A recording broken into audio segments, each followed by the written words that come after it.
Get that done. I'm delighted to be here. I'm Raquel Reddy, Vice President of Community Development, and I'm joined by my colleague Christopher Garland, and also an incredible partner to NCST, Wendy Penn with the Mortgage Bankers Association. And so I just want to make sure everybody's at the right webinar today. We are going to be talking about Convergence, the Convergence Initiative, and this was launched by the Mortgage Bankers Association in 2020. Convergence is an initiative that brings together local and national stakeholders, including lenders, real estate professionals, housing counselors, community development corporations, local government, data providers, and other housing advocates. And together they drive that collective action and focus on developing new solutions to our nation's our nation's housing affordability challenges. And so it is using this unified voice, if you will, that Convergence really promotes, helps to promote more sustainable and affordable homes for purchase and rent, with a focus on underserved people and communities. So thanks for joining us today, and we're going to have a delightful conversation and presentation with Wendy Penn, as I mentioned. I do want to just introduce her a little bit more formally. So Wendy, you are the Vice President of Affordable Housing Initiatives at the Mortgage Bankers Association. And in her role, she provides strategic leadership and management of the MBA's efforts to facilitate new solutions to housing affordability challenges. Wendy leads MBA's Convergence initiative, including oversight of place-based programs and the Convergence knowledge community, as well as managing the execution of a variety of projects designed to increase access to homeownership. Prior to joining MBA, Wendy spent 15 years with the National Association of Realtors, where she managed their Housing Opportunity Program. Wendy is a member of the National Housing Conference's National Advisory Council, the Up for Growth Action Board, and Lucas Home Loans Advisory Board. She holds an MS degree in management from the University of Maryland's Global Campus and a BS in communications from James Madison University. So with that, Wendy, we're going to have you start your presentation. But while you're doing that, just want to mention that this presentation will be provided to everyone. We archive our presentations and the recordings you'll find on YouTube as well as our website. We also are encouraging you to provide any questions that you have using the chat feature or the Q&A feature in the webinar. And so, Wendy, with that, we'll pass it over to you. All right, and so I am going to ask what you see because we were, okay, very good. So thank you for that introduction and thank you for the opportunity to be with you today. As was mentioned, I am going to talk about the Convergence initiative that MBA launched several years ago. But I did want to start by, and I appreciate the introduction, but I always like to start by sharing a little bit about my why when it comes to housing and home ownership. Like some people, I think, know exactly what they want to do and they go right into housing as a career path. Others like me, got to find your way there through a path that takes some twists and turns. I won't give you the whole backstory, but I did have my first housing job with the National Association of Realtors. I started there in 2006 and was leading an initiative that NAR was working on with Habitat for Humanity to rebuild homes along the Gulf Coast after Hurricanes Katrina and Rita. And really at the same time, my husband and I were in the process of stumbling through our first home purchase. We had a 1-year-old and there was just a lot going on. And couple years later, you'll recall the housing crisis happened, the foreclosure crisis. And at the same time of my husband and I getting established as homeowners, I was in a position now to try to help people save their homes. And so it was quite an experience. And the more I learned about housing, the more I understood it and saw the value of it for myself personally, as well as the folks that we were trying to help at NAR. And I jokingly like to say that my husband and I are on our 19th year of our starter home. So we had a 5-year plan, but I did mention the timing of that. So, things didn't quite go as we thought, but we are very fortunate to have had that experience, and it has really helped inform a lot of the work that I do. So homeownership, of course, is why so many people are so engaged and see homeownership as an opportunity to build wealth. And it continues to be the primary path for most people to build wealth. But the challenge is that is not always easy. And so MBA has worked very hard to create programs that can help our members do a better job of helping others obtain homeownership. And the desire for people to be homeowners has been this way for decades. It was the case back as far as the 1950s, which depending on, I guess, how old we are, it doesn't seem that far, that long ago, and it is still the case today. The challenge that we see, though, is that there are some barriers to homeownership. And when MBA was putting together this Convergence initiative, we did some landscape assessments and some other research and really boiled it down to what we consider to be 4 key gaps that cause people to have trouble purchasing a home. The trust gap is about people not feeling like they can trust the individuals or the process that's related to purchasing a home. And that could be fears related to seeing a friend or family member lose a home, or going back as far as things like redlining, racially restricted covenants, but people will sometimes self-select out of the buying process because they don't think it's for them. Also, information gaps. People, I'm sure you see this in your work every day, depending on what part of the homeownership journey you participate in. But there's a lot of misinformation about homeownership. People think they need perfect credit or they think they need 20% down, and will often self-select out because they don't think it's the right fit for them. You may have heard that there are some supply challenges. So we look at the market gaps. So sometimes there's not the right mix of housing stock for people to pick from based on their ability to purchase, or maybe just the makeup of their home. We're starting to see more multi-generational homeownership situations. We're seeing more single women purchase homes. So making sure that there's the right mix out there for people can sometimes be a challenge. And resource gaps, trying to access the financial assistance that you need maybe for down payment assistance or closing costs, and ensuring that the right mix is there and that the professionals who are helping the potential homeowner get into a home are aware of these things. So in addition to these gaps, another thing that really stood out when this program was being created was that there are a lot of groups that are working on homeownership in communities, but sometimes that work is happening in silos. And so the path is not as straightforward as it might be. There are a lot of twists and turns. But one of the ways that MBA sought to help address this was to create Convergence. So it's an initiative to increase homeownership through initiative community partnerships. Convergence really is about the idea that homeownership opportunities can be expanded if we leverage the strength of community partners. So Convergence brings together lenders, housing counselors, real estate professionals, local government, along with national partners who are working on homeownership issues, but maybe are not sure how to really make an impact in specific markets that they serve.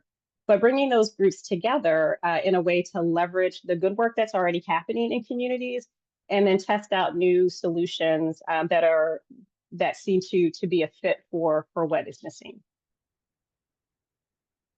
Broadly speaking, Convergence works with consumers.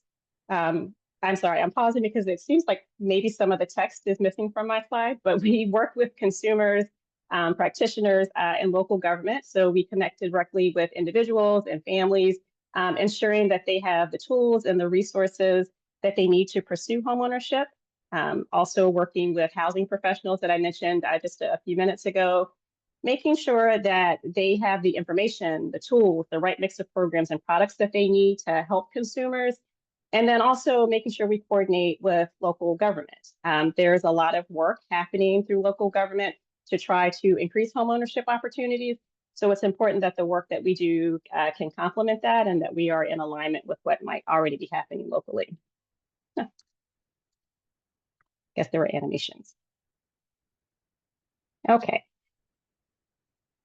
So the idea of collective impact is not new. The idea of collaboration isn't new, but I think the thing that makes Convergence a bit different is that it really first focuses on those silos that I mentioned, ensuring that all of the groups that are working on activities, that are working on programs to increase homeownership, have a framework to do it in a way that might not otherwise exist. So when you look at all the different groups that are there listed on the left, the loan officers, the housing counselors, the local nonprofits and home builders, et cetera, finding a path for them to work collectively so that we can then produce some of the things that you see on the right. And the way that these convergence place-based initiatives work, there's always a local nonprofit that is at the center, that is the host organization, a trusted nonprofit that can bring these various groups together.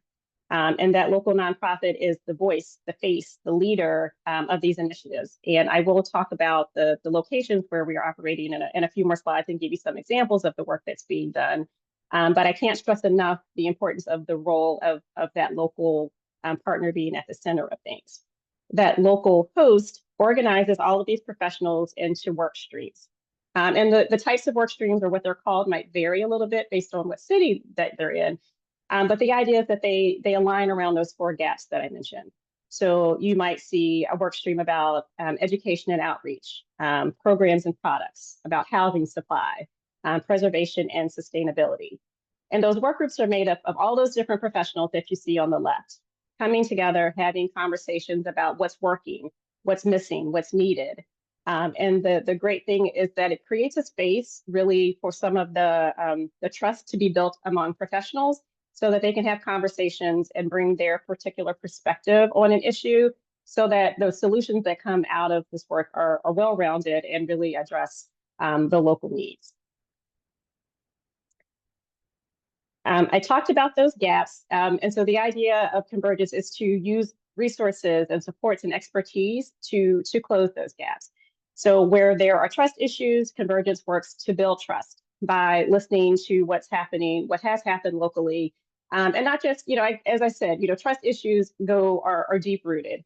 And I've heard the saying that trust is lost in buckets and regained in drops. So it is a process. So it's really important to have organizations and individuals that know the history of a community, that know what some of the challenges are, to be able to be the voice to help us make sure we're getting the right message to the consumer in a way to help rebuild some of that trust. We try to address the information gap by building confidence, by making sure that the information is presented in a way that people can understand, not just the consumer, but also the practitioner. I was in a class, a training in one of our cities where real estate professionals and lenders were talking about some of the programs. And one of the realtors raised her hand and said, you're using an acronym that I don't understand. I need you to explain this to me the way you would explain it to a potential home buyer. I think sometimes there is this kind of misperception, even among professionals, that everyone is speaking the same language. So it's ensuring that we can build the confidence of the consumer as well as the practitioner.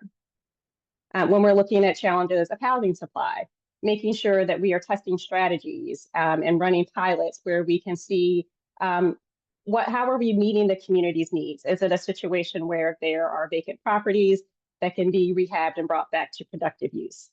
Is there an opportunity to build something new? Or is the approach really to give resources and support to developers so that they can do more of the work? So really listening to what the community needs there. And building support for both financial and other support that a consumer might need, that home buyer might need to finally get across the finish line. So if it hasn't come across, I will just stress again that Convergence is a framework that empowers local partners. It's not a one-size-fits-all. It's not a turnkey solution. It's about providing information and resources to the community so that they can use their wisdom, so that they can use their insights to form the solutions. And I know when I was taking a look at some of the participants that we have, some of the host organizations represented today. So I'm happy that they were able to join us. We have place-based initiatives in 3 cities right now, Columbus, Ohio, Memphis, Tennessee, and Philadelphia, Pennsylvania. And so I want to take just a few minutes to highlight some of the things that are happening in the cities. And please note that these are very high level in just a few examples. These are probably snippets of what has happened in the past 6 months or so. Is definitely not the full picture of what's happened in the past several years, but I wanted to give you a bit of a flavor of what's going on. Convergence Memphis was the first city to launch in March of 2020. And one of the things that I think stands out about this initiative is the work that they are doing around housing supply. They're doing some really creative things. There was just a ribbon cutting, I think within the past couple of weeks, of a development that they built. I think there were 10 or 11 homes. And again, that's just one thing. They're also in conversations with a company called Icon to do a 3D printed home demonstration project. And Convergence Memphis is also really putting a lot of focus on helping up and coming developers. I was able to attend the land expo that they did earlier this year that brought together developers along with landholders. So whether that was the city or other groups who were able to talk about what is the process to acquire land. This is what you need to do. Here's who you go to if there's a challenge. And so it was not something that I'd ever seen before. I'd always seen expos that were more consumer facing. But this was really an opportunity to get the right people in the room to ask questions. And I thought it was a very successful event. And they also are doing some similar things related to expos for homeowners. Convergence Columbus launched in July of 2021. I mentioned a few slides back the importance of being in alignment with local government. And one good example out of Columbus is they've worked very closely with the city with their efforts to raise awareness about accessory dwelling units. And they were able to produce an infographic and some other information to really break down for homeowners what an ADU is, how it could be beneficial in terms of increasing housing supply, how it could be an income generator. And so that initiative has been very successful, and it's just one example of how Convergence Columbus has worked very closely with the city. A great highlight from Columbus is their consumer-facing brand called Bloom that they established a couple of years ago.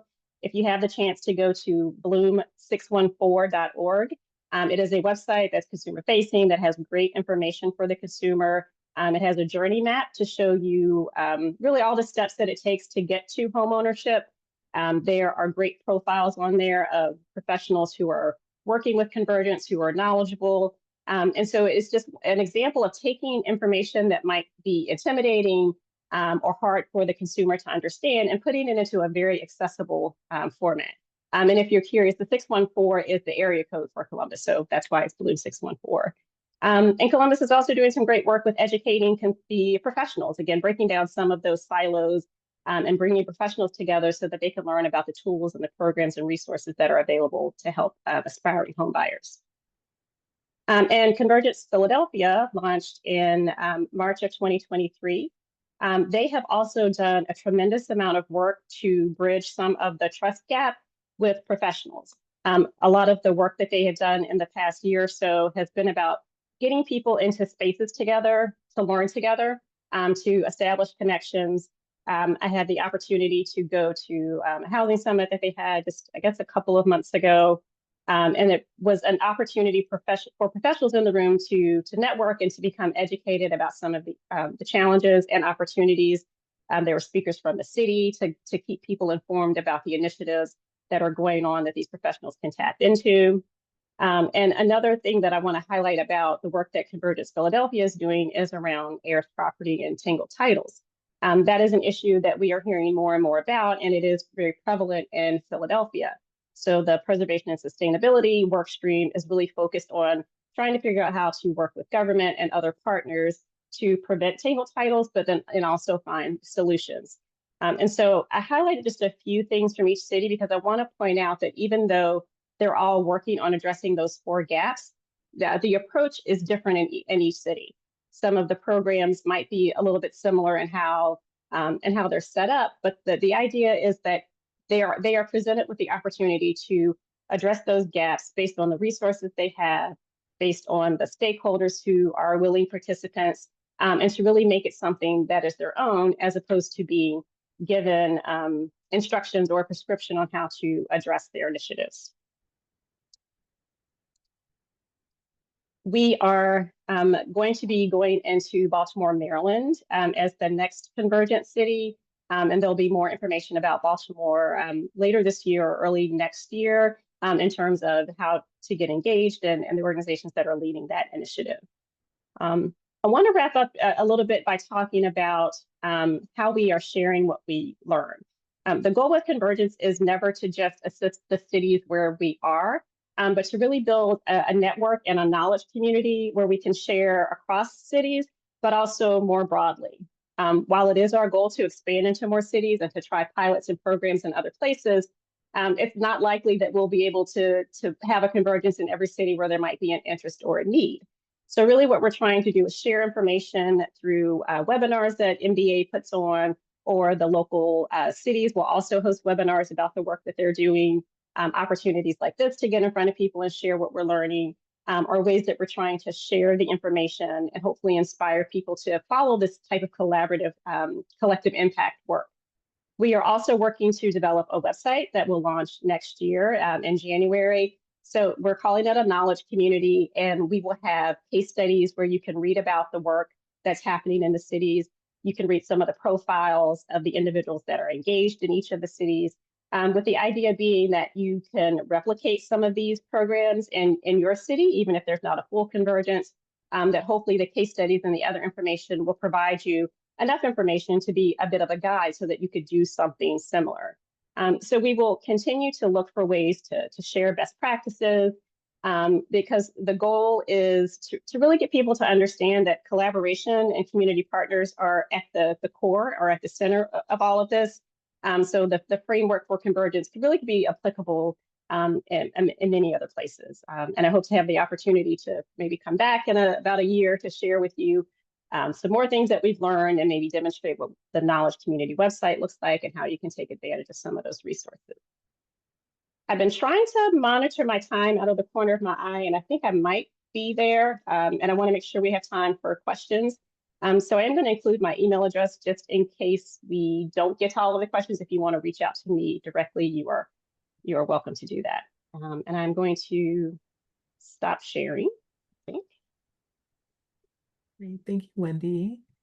You're doing great on time. So thank you so much for your presentation. And we're going to go right into some, Q&A and some chat. One of the first questions we had, you've already answered, and that was from Kevin Moody. Just any plans to come to the Washington, D.C. area? And so, Kevin, I know you're excited to hear about Baltimore.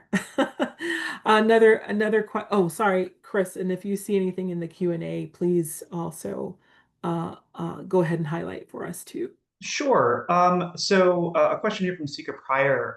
It certainly is related, and I think that Wendy, you were well prepared for the enthusiasm this audience would have for where Convergence is looking to plant its flags. But the question here is if you could talk a little bit more about how those original cities were identified, how they were selected. Sure. The original cities were largely identified by MBA members who came to staff and said, we think our city is a good location for this model that you put together. We have willing stakeholders in the nonprofit space, counselors, our lenders, but what we would like to have is a framework to help break down some of those silos and get people talking. And so it really was a matter of our members and cities coming to us with the willingness to do the work.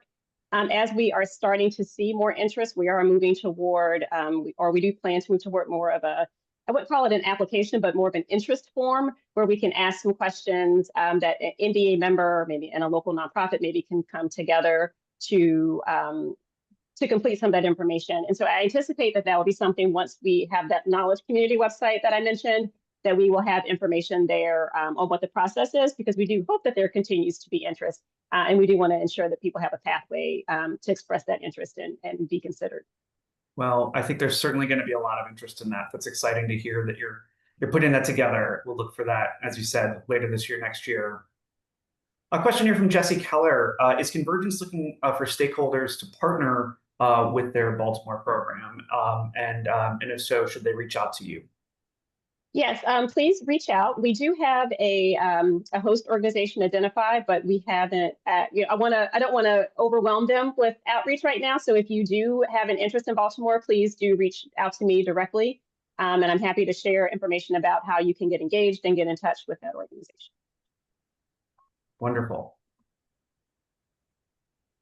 And Raquel, I see you got ahead of it and dropped Wendy's contact information in there. Yeah, I shared her email address there. I know as we're waiting for maybe some other questions, Wendy, something that came up for me as you were talking about, again, those best practices and depending on, what cities are naturally choosing to focus on at the local level. One thing that really I get excited about is the 3D house, right? And so Memphis is that city that's sort of starting to look at this initiative.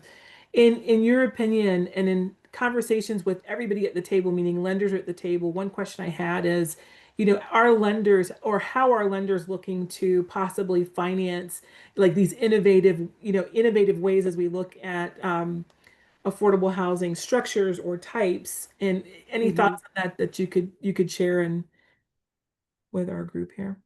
Sure. So what we are hoping that we will find from our lending community is that they are open to innovation and trying some new ideas. So whether that is whether that's being supportive in terms of providing construction financing, or whether that is financing for the borrower once the home is complete.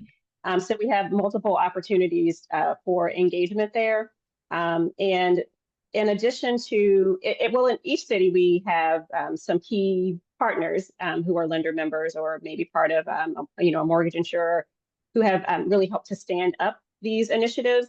But there are many ways to get engaged. And so if there is a lender out there that's interested in one of the cities that you've heard me talk about, or has an idea, please, again, feel free to reach out to me there, and I can always put you in contact with the host organizations and the cities that I highlighted today. Wendy, Great, there's thank you. a question here.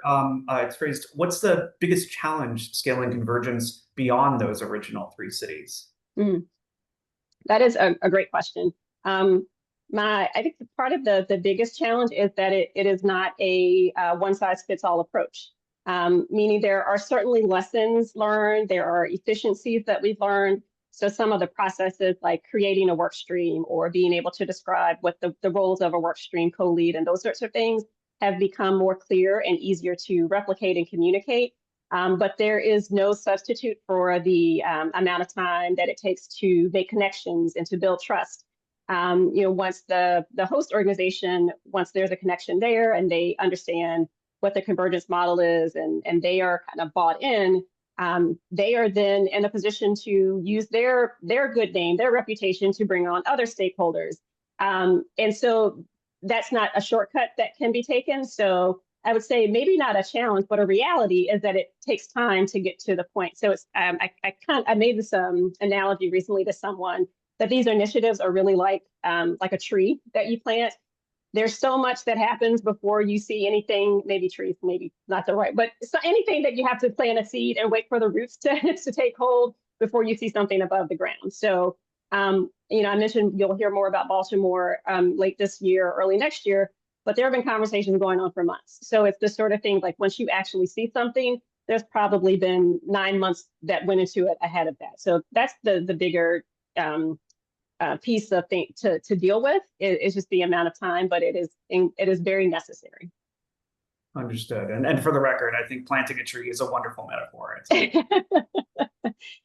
It occurs to me, in particular, as you were presenting your slide, and you so well encapsulated the different work coming out of each of the groups, and certainly hear your point loud and clear that that's a small piece of the puzzle for each of those communities. But certainly those elements, like the housing supply driven out of Memphis and the ADU conversation alive and well in the Columbus community. I wonder, do you also see an exchange between those communities? Is there that kind of sharing across the three? Mm-hmm. Yes.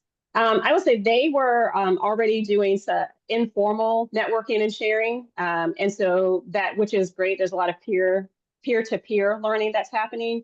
Part of this knowledge community concept that I was talking about, it'll be more than just a website, but it is also that information exchange. So trying to do things on our end, on MBA's end, to really present opportunities for them to learn together is a piece of it. But I can say without question that whatever MBA does will be additive. They are already doing that. It has just been an organic part of the process. Understood. Mm-hmm. Let's see if there is this one we answered. There's another fun analogy. One of our contributors reading ducks are a good analogy, gliding smoothly on a surface but paddling furiously below. Yeah, that is a good one, and that was actually me trying to get my PowerPoint launched. Actually, I'm not sure how effortless it looked because I at the beginning, but no, I think I know like I said, some of the local hosts are on. And so it is wonderful for me to be able to present these highlights of the things that they're working on. But again, I'm sure that they would have a very rich story to tell about how they actually got to the point of those accomplishments. So yeah, the duck is also a very good one because they make it look very, I wouldn't say easy because it's clear that they work hard, but they make it possible, and they make it they do it in such a way that it inspires others. Well said. I think that we have answered all of the questions, right, Chris? That's all I'm saying. Yeah, I think we have. I would just highlight again, Wendy, that I can't overstate the value of collaboration and just knowing, what this has meant and having everyone, as I like to say, at the table. It just is an incredible value to have those conversations where everyone is seated and not having to go to, everybody individually. So congratulations to the MBA for creating such a worthwhile initiative. And we're just excited to see how this continues to grow. And we appreciate you being here with us as well. I know, Wendy, you have to drop for another call, but Chris and I and everyone else here really appreciates your presentation. It will be archived and sent out so folks will have the deck and the recording available to them. And at this time, I think, Chris, we're going to do a little bit of updates on our policy work, and then it might be a little bit of a shorter call than normal, but we're happy to also answer any additional questions. Yes, absolutely. We do have some news to share regarding NCST's policy efforts, which I know many of you have been tracking along with us. Starting first with some Housing and Urban Development Department updates. HUD has announced staff reductions across several offices, including their Fair Housing Division, housing counseling programs, which could affect services that homeownership readiness and prevention foreclosure. HUD has also issued layoff notices targeting fair housing staff, including those who investigate housing discrimination claims. We're unsure when this shutdown will end, but are continuing to monitor the congressional activity. Additionally, the administration's plans to eliminate staff at the CDFI fund has created uncertainty for organizations that rely on CDFI programs to expand access to affordable homeownership, affordable mortgage capital, and homeownership opportunities. Congressional leaders and industry groups have raised concerns about the decision's potential impact on community lenders and neighborhoods underserved by traditional finance. We continue to highlight the fund's proven record supporting thousands of affordable homes and leverage private investment to fund sustainable homeownership nationwide, and hope for a return of staff to the CDFI fund. Moving on to legislative items, on Thursday, October the 8th, Senate lawmakers passed the Road to Housing Act and a suite of CDFI legislation as part of must-pass National Defense Authorization Act, a huge win for the housing community. This bill will be reconciled with the House's version of the bill that passed in September, one that did not include any housing provisions, before heading back to the president's desk. And lastly, the House Financial Services Committee plans to hold a hearing around increasing housing supply later this month, which will be followed up by a markup of supply-related bills, including what's likely to be a revised version of the Home Reform Act, an effort to reform the home program led by Representatives Flood and Cleaver. And so with that, thank you to all of our attendees. Thanks once again for joining us. Quick note, next month we will not be having a CIB call, a Community Impact Briefing call, as we have our upcoming NCST Home Ownership Policy Symposium on Tuesday, November the 18th. Again, if you haven't already, you can register using the link in the website that I'll drop here presently. We'll look for you to attend either virtually or in person. We'll look forward to seeing you all then. Again, that's Tuesday, November the 18th. So with that, on behalf of all of us, have a great rest of your week. Thanks so much. Thanks.